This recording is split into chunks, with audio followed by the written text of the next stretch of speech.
કે છેલ્લો લાસ્ટ નિર્ણય હંમેશા આપણો હોવો જોઈએ, કારણ કે એમાં નુકસાની જાય કે ફાયદો, એ વસ્તુનો સંતોષ રહેશે કે જે કાંઈ પણ થયું છે એ મેં જાતે કર્યું છે, મેં પોતે કર્યું છે.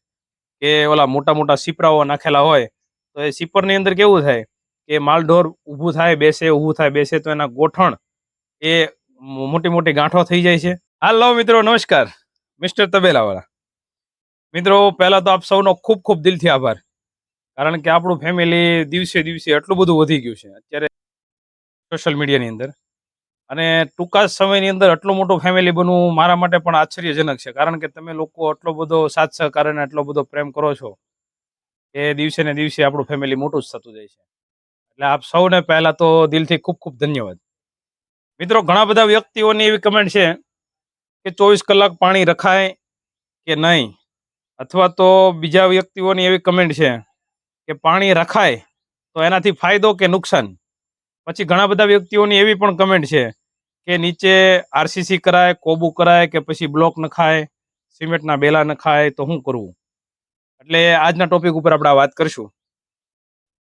મિત્રો, જે પણ કોઈ પણ બાબતની અંદર જે વ્યક્તિઓના અનુભવ થયા હોય એ વ્યક્તિઓની પાસે જ્યારે તમે નોલેજ લ્યો તો તમને એક પાકી માહિતી મળે કે આપણે કઈ વસ્તુ કરવી જોઈએ ને કઈ વસ્તુ નહીં.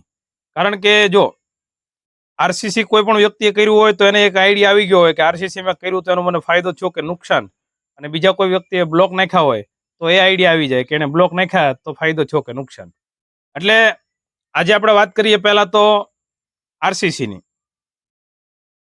તમારી પાસે ગાભણ ભેંસ છે, ગાભણ ગાય છે, અને દૂધ ક્વોલિટીમાં સારી છે, તો એના માટે તમારે ખાસ કરીને કાચું હોવું જરૂરી છે. કાચું કહેતા પણ્યો છે, અથવા તો નીચે તમે કોઈ પણ ભૂસું પાથરેલું છે.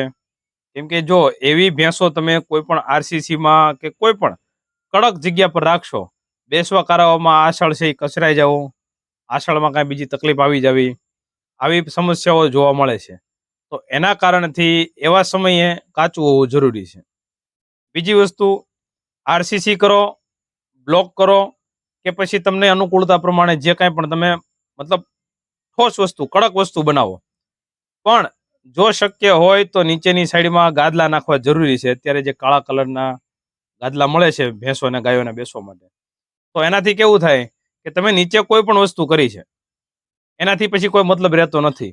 તમારે મજબૂતાઈ નીચે આવી જાય, પણ ઉપર તમારી પાસે ગાદલા હોય તો એની ઉપર ગાય ભેંસ બેસે તો એના આછળમાં કે કોઈ તકલીફ રહેતી નથી. લાંબા સમયે જે ગોઠણની અંદર એને જે ગાંઠો થઈ જાય છે, ઘણા બધા જગ્યાએ મેં જોયું કે ઓલા મોટા મોટા સીપરાઓ નાખેલા હોય તો એ સીપરની અંદર કેવું થાય કે માલઢોર ઊભું થાય બેસે, ઊભું થાય બેસે, તો એના ગોઠણ એ મોટી મોટી ગાંઠો થઈ જાય છે. એટલે આ વસ્તુનો એક તમને ફાયદો થાય.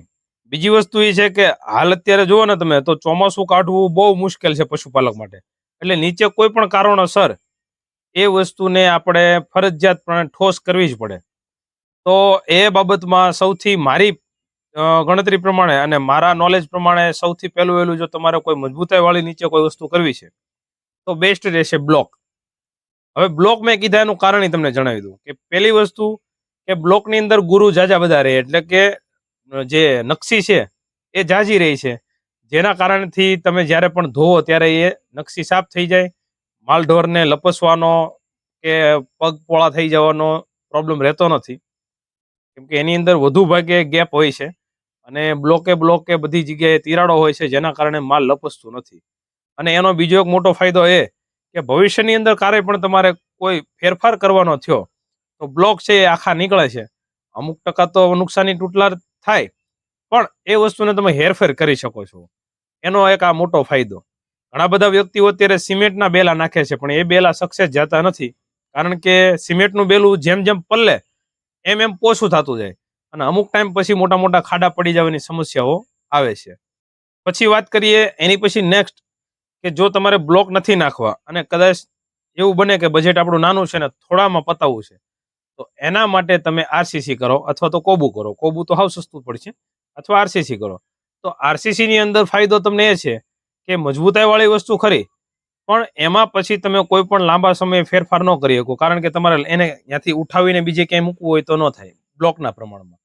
બાકી બ્લોકે સારા, આરસીસી એ સારું અને કોબુ પણ સારું.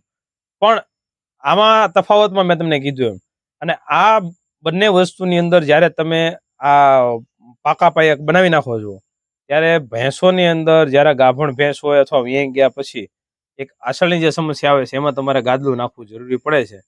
અથવા તો તમારી પાસે સુવિધા નથી તો જ્યારે પણ એ વિયાઈ જાય અથવા તો વિયાવાની બાકી હોય ત્યારે અમુક સમયના દરમિયાન તમારે નીચે કાંઈ પણ ભૂસું નાખી દેવું અથવા એને કોઈ કાચી જગ્યા પર લઈ લેવી.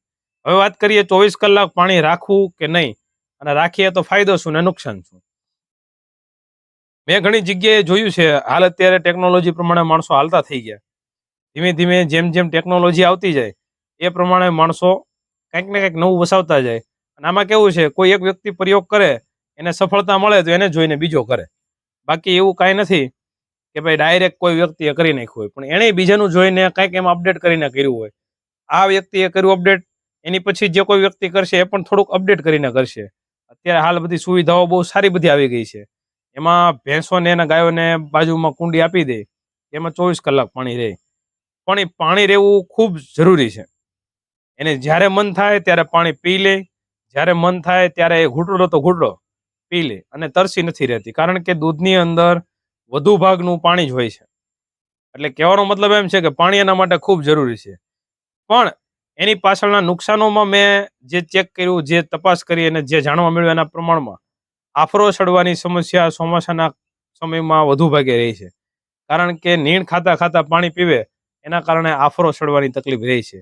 અને બીજી એક મોટી સમસ્યા મારી નજરમાં જે આવી કે જ્યારે પણ પશુ એની મોઢા પાસે પાણી હોય, 24 કલાક પાણી હોય, ત્યારે ક્યારેક પશુ બીમાર હોય અથવા તો પાણી નથી પીધું 1-2 દિવસ, તો તમારું ધ્યાન ઘણી વખત રહેતું નથી. કારણ કે તમને એક એવો સંતોષ છે કે એની પાસે પાણી છે, એ પી લે છે. પણ જ્યારે એને પ્રોબ્લેમ છે ત્યારે આ વસ્તુની માહિતી રહેતી નથી. જ્યારે તમે પોતે જાતે એને પાણી પાતા હોવ અથવા તો છોડીને તમે કુંડીએ અથવા બીજી કોઈ જગ્યા પર પાણી પીવા લઈ જતા હો, ત્યારે એને પાણી પીધું કે નહીં, આ વસ્તુનું ધ્યાન હર વખતે તમારું રહે છે. જ્યારે એના મોઢા પાસે પાણી હોય છે ત્યારે આ વસ્તુનું ધ્યાન રાખવું મુશ્કેલ થઈ જાય છે. એટલે એક આ તકલીફ પણ જોવા મળે. અને ખાસ કરીને બીજી વસ્તુ કે વધુ ભાગે ઝાઝી ભેંસો થઈ જાય જે વ્યક્તિઓને, એ ક્યારેય છોડતા નથી. ત્યાં ને ત્યાં ખાય, ત્યાં ને ત્યાં પાણી પીવે ને ત્યાં ને ત્યાં બેસે. તો એ એક જો તમે છોડીને પાણી પાતા હો તો એ પણ તમને ફાયદો થાય કે અમુક અમુક સમયના ગાળે ભેંસો ત્યાંથી હાલીને કુંડી સુધી અથવા પાણી તમે જ્યાં રાખેલું હોય ત્યાં સુધી જાય, ત્યાંથી પાછી આવે, એના પગ છૂટા પડે, થોડોક અવરો જવરો રહે અને એના મગજ ઉપર સ્ટ્રેસ ઓછો રહે. બાકી કેવું છે કે સુવિધાઓ સારી જ છે, સુવિધાઓનો કોઈ વિરોધ નથી, પણ કહેવાનો મતલબ નજર આપણી બંને બાજુ હોવી જોઈએ. જેમ કે આપણે ધંધો કરતા હોઈએ તો જેમ ફાયદા બાજુ નજર હોય એમ નુકસાન બાજુ પણ હોવી જોઈએ. જો તમે ફક્ત ફાયદો જોતા હો અને નુકસાન બાજુ તમારી નજર ન જાય તો અમુક સમય એવો આવી જાય કે જ્યારે નુકસાની સૌથી મોટી થઈ જાય અને ફાયદો તમારો એકદમ નાનો થઈ જાય. એટલે કોઈ પણ બાબતની અંદર આપણે કોઈ ધંધો કરવો હશે તો ધંધાની અંદર હરેક વસ્તુનું આપણું ધ્યાન હોવું જરૂરી છે કે આપણને આ વસ્તુથી ફાયદો થાય છે તો ફાયદાની હારે નુકસાન કોઈ વસ્તુ છે. એ બંને વસ્તુને તમે ચેક કરો તો તમને ખ્યાલ આવે કે તમારે કયું કરવું અને કયું નહીં. અથવા તો તમારું જો મતલબ રહેવાનું ત્યાં સામે સામે હોય અને તમને પોતાને ધ્યાન રહેતું હોય તો હરેક વસ્તુ કરી શકાય. અથવા આપણને પોતાને, મારો એક પહેલેથી સિદ્ધાંત હું ઘણા બધા વ્યક્તિઓને જણાવું છું કે છેલ્લો લાસ્ટ નિર્ણય હંમેશા આપણો હોવો જોઈએ. કારણ કે એમાં નુકસાની જાય કે ફાયદો, એ વસ્તુનો સંતોષ રહેશે કે જે કાંઈ પણ થયું છે એ મેં જાતે કર્યું છે, મેં પોતે કર્યું છે. એટલે છેલ્લો નિર્ણય હંમેશા તમારો હોવો જોઈએ. મિત્રો, હજુ પણ તમે અમારી ચેનલમાં નવા હોવ અને અમારી ચેનલને સબસ્ક્રાઇબ અને ફોલો ન કરી હોય તો કરી લેજો, જેથી કરીને ભવિષ્યની અંદર આપણે અવારનવાર મળતા રહીએ. કારણ કે સોશિયલ મીડિયા એક એવું મોટું પ્લેટફોર્મ છે કે બીજી વાર આપણે ભેગા થઈએ ન થઈએ, પણ જો તમે ફોલો કરી લેશો તો આપણે મળતા રહીશું કંઈક ને કંઈક ધંધાની, તબેલાની, પશુપાલનની વાતો લઈને. ત્યાં સુધી અમને રજા આપો મિસ્ટર તબેલાવાલા. બાય.